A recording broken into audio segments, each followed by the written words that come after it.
mënoon naa ñàkk ndax li xew ca biir néer ba na yem ca ay waay lii ci lu mbokk ay waay lii lu mooti kii dawal Sénégal na ma may Touba ma wàcc wala arrêt bu mu njëkk a jot parce que manatuma a dire il vero non ce lo faccio più dove siamo arrivati ma dove siamo noi fan lañu nekk ma waxati kaña yu ndaw yi ñëwati naan ma baara bàyyi leen soxor lan moo tax lii war ñoo mën a intéressé ñun lu tax mu war ñoo mën a intéressé ñun ana sutura lii yëpp da ngeen koy def ngir yàlla ngir justifié wu pour won nit ñi ne leen yéen a ñu doon waxal lu ñaaw gën gi mbindeef moo ñu gën ñun ñëpp ki tax ñu bind ñëpp te amoon na baatu ginnaaw kenn mënta dund ci kaw suuf te duñ la waxal da ngeen di justifié wu pour wone ne maanaam yéen a ñu doon waxal lu ñaaw waaye dañoo tëdd fees dell moo waral lii yëpp moo waral lii yëpp ngeen di def nii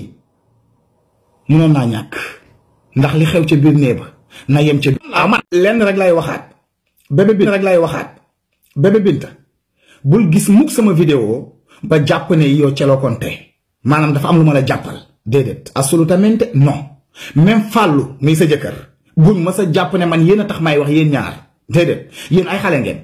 yal na leen yàlla sàmm aar leen teg leen loxo may leen njaboot gu barke te ngeen continuer te doxal yéen maanaam yi ngeen di def nii suba ngeen di comprendre